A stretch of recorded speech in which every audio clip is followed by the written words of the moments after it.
Мислам дека младите луѓе во Македонија се уште не се сметаат за сериозни иноватори. Сметам дека младите иноватори, односно предприемачи, се поддржани дома. Јас можам да се сложам дека младите иноватори и предприемачи се поддржани од дома.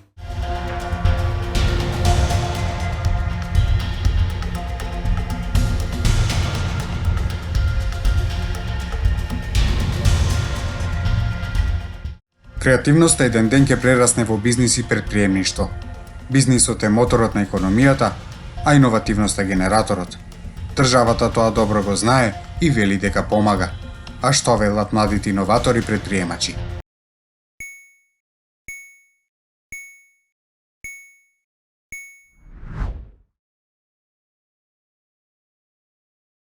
Живееме во дигитална ера каде што сите информации ни се достапни на еден клик од нас, така што сметам дека доколку се има добра идеја, лесно би се нашол и каналот за реализација на истата идеја. Јас не можам да се согласам и мислам дека младите иноватори за жал не се поддржани дома, посебно не во помалите градови во Македонија. Дали младите иноватори, предприемници се поддржани дома?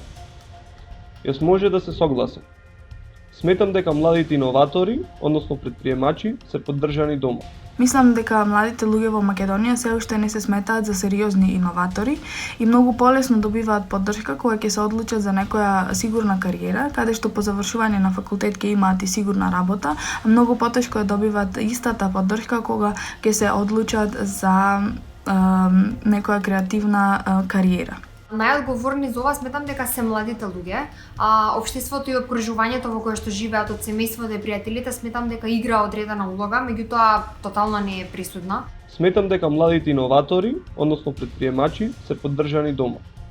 Пример за тоа е мојата стартап компанија, која започна нейна акцелераторска програма за стартапи, која беше водена од страна на локална фондација Преда Плюс во соработка со Универзитетот Климент Охридски во Битола, поточно Факултетот за информатички и комуникацијски технологии, на која имав можност да соработувам со доста квалитетни ментори кои го споделија нивното бизнис знаење со мене и во оваа прилика сакам да им се заблагодарам. Сметам дека е се останато на младите луѓе на нивната иновативност и волја за истражување и за наоѓање на тоа што нив силно ги интересира и соодветно на тоа иновацијата која што тие сакаат да ја преточат во самото општество. Мислам дека и младите во помалите градови многу потешко можат да се вклучат во различни активности, проекти, младински сојузи, организации, затоа што за жал тие не се застапени таму и имаат ограничен достап до информации и механизми кои би им помогнале да направат едно своје предприемништво во еден мал град. Неодговорен за мојот став сум самиот јас, бидејќи бев подготвен, односно ја видов можноста и бев спремен да искористам максимално. Мислам дека клучни актери во поддршката на младите иноватори сме сите ние, затоа што треба да креираме едно општество кое ќе биде спремно да ги прифати иновациите на младите луѓе и да ги поддржи. Клучни актери за поддршка сметам дека се младите луѓе и нивното окружување, односно семејството и пријателите. Едноставно ние како важни алки на општество сметам дека тие кои што ќе пробаат да направат некаква си иновација или да воведат нешто иновативно во нашето општество, сметам дека треба да ги поддржиме со сите начини на кои што можеме да ги поддржиме и самите ние преку социјалните медиуми да пазариме кај нив, да ги поддржуваме буквално на секој еден можен начин на кој што можеме. Клучни актери може да бидат семејството, но не се пресудни. Пресудни се индивидуата, односно карактерот кој го носи човекот кој сака да започне бизнис. И колку е спремен, односно колку е подготвен да превземе во така наводници ризик. Би сакала тука како актер да ги истакнам младинските сојузи кои со вклучување на младите во различни проекти и менторство ги охрабруваат младите иноватори и веќе успешните иноватори кои што можат да ги поддржат младите иноватори со пренесување на нивното знаење и искуства. Младите луѓе мора да бидат проактивни во општеството, мора да се трудат повеќе и според мене најважно е младите луѓе да бидат активно вклучени во проекти и во невладини невладини организации, за да си ги прошират своите видици и за да можат понатаму да видат како може таа нивна идеја да соодветно да се реализираат во нивното општество. Исто така тука се институциите кои ги креираат можностите. Но најпрво колку е подготвен, односно спремна индивидуата.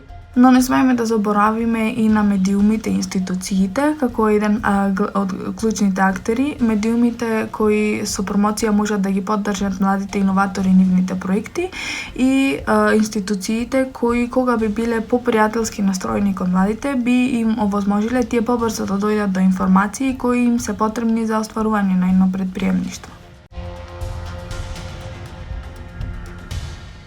Мислам дека е важно да ги поддржиме младите иноватори дома, затоа што тие, како што велиме, на нив се останува и мислам дека тие се тие што ги решаваат проблемите на иновативен и креативен начин. Младите се тие што ги следат трендовите во светот и помагаат на едно општество да се развива.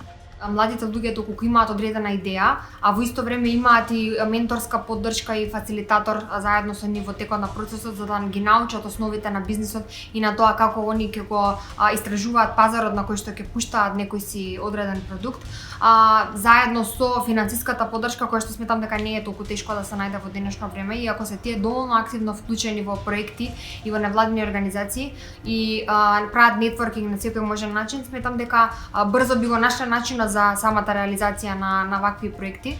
Доста е важно да се слават успесите, односно да се наградуваат успесите на секој иноватор и млад човек. Но исто така да се поддржуваат неуспесите, да се бодрат неуспесите, бидејќи само преку неуспех може да се постигне успех. Неуспехот е едно скалило поблиску до самиот успех.